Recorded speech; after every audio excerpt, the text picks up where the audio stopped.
A warm welcome to the newsroom. Bayelsa State Governor Doyediri says he will appeal the ruling by the State Election Petitions Tribunal that nullified his election as governor of the state. Governor Diri disclosed this shortly after the tribunal ruled that the Independent National Electoral Commission (INEC) wrongly excluded the Advanced Nigeria Democratic Party (ANDP) governorship candidate in the November 2019 election and ordered it to conduct a fresh election. Though he stressed that he has instructed his lawyers to file the necessary papers, adding that he has confidence in the judiciary and he will triumph at the end. Kaduna State Governor Nasir El-Rufai said some leaders in southern Kaduna are behind the incessant attacks in the region.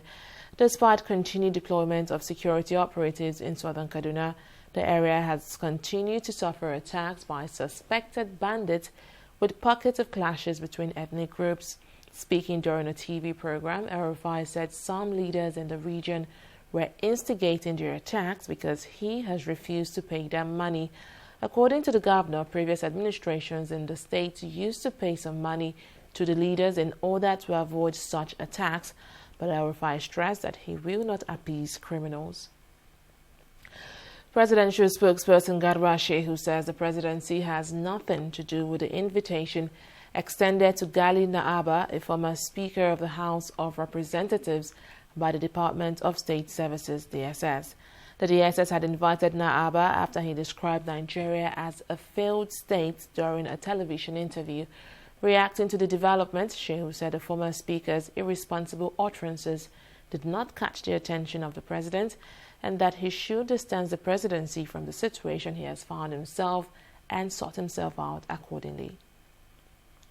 Authorities in South Korea have asked thousands of members of a Protestant church linked to a coronavirus cluster in Seoul to quarantine. The country's trace, test, and treat approach has been held up as a global model in how to curb the virus, but it is now battling several clusters linked to religious groups. Over the weekend, the capital and neighbor Gyeonggi province banned all religious gatherings and urged residents to avoid unnecessary travel after a burst of new cases sparked fears of a major second wave. South Korea reported 197 new infections on Monday, taking its total 15,515 infection its fourth consecutive day of triple-digit increases after several weeks, with numbers generally in the 30s and 40s. Nigeria's inflation rate rose by 12.82% year-on-year in July compared to the 12.56% recorded in June 2020.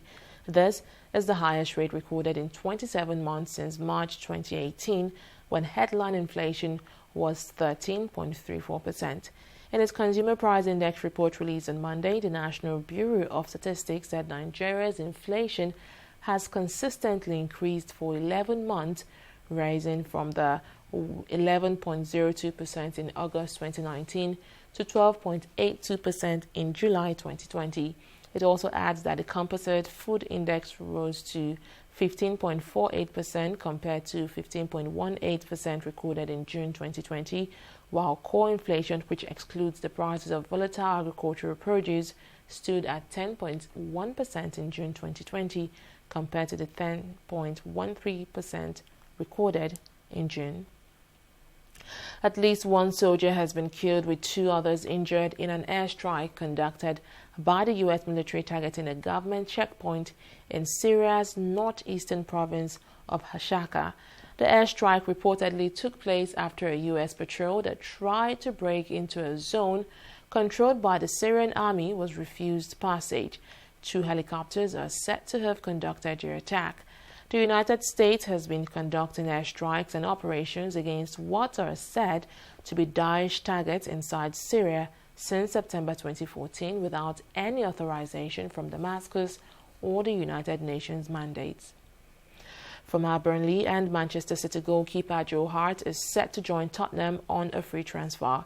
The 33-year-old became a free agent after his contract came to an end at Burnley at the end of last season in a campaign where he made just 3 appearances in all competition for the Claret in the 2019-2020 season. Meanwhile, he is undergoing medicals at Tottenham ahead of his move and will compete with Paulo Gazzaniga to be Hugo Lloris's deputy at Sports. And that's the latest from the newsroom. Many thanks for watching. Bye for now.